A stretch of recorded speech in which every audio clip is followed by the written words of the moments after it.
বিপর্যয়কর বন্যার পর ফেনীতে আরেক সংকট দেখা দিয়েছে নদী ভাঙন।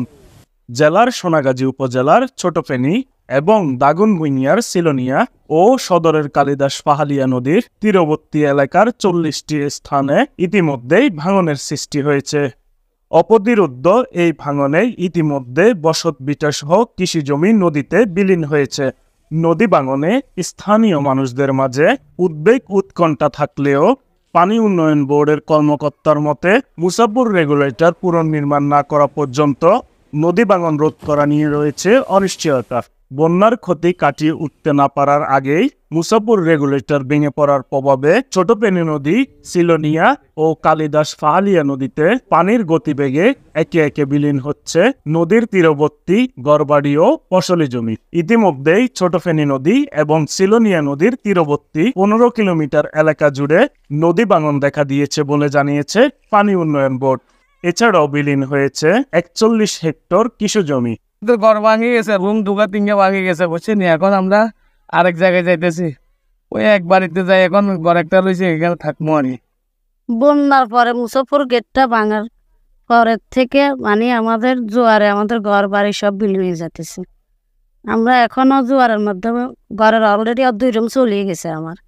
এখন পরশু দিন অমাবস্যাতে আমার বাসুরের ঘরটা চলে গেছে। তাহলে আমরা এভাবে যদি থাকি আমরা কিভাবে থাকবো স্যার? কোনো সরকার যদি সহযোগিতা না করে, কোনো হৃদয়বান ব্যক্তি যদি এসে আমাদের পাশে না দাঁড়ায়, তাহলে আমাদের থাকার মতো কোনো জায়গা নেই। ভাঙনের মুখে রয়েছে বাজার, মসজিদ, শ্মশান সহ এলাকার প্রধান সড়ক। আগামী বর্ষার আগে ভাঙন রোধে কার্যকর পদক্ষেপ নেওয়া না হলে অন্তত 1000 পরিবার ক্ষতিগ্রস্ত হবে বলে মনে করছেন স্থানীয়রা। এখান থেকে মনে করেন আগে অনেক গাড়ি করে চলতো, ধরেন ওই দাগনভূঞার মানে সময় তুমি এদিকের গাড়ি এখান থেকে আয়তো যাইতো, ওই জিনিসটা আমার ভাঙনে যাতায়াত কমে গেছে। প্রাথমিকভাবে নদী ভাঙন ঠেকাতে 300 কোটি টাকা প্রকল্প প্রস্তাবনা সংশ্লিষ্ট দপ্তরে পাঠানো হয়েছে। বাস্তবে নদী ভাঙন রোধে অর্থের পরিমাণ আরো বেশি হবে। এখনো পর্যাপ্ত বরাদ্দ না আসায় সকল নদী ভাঙন সংস্কার করা যাচ্ছে না।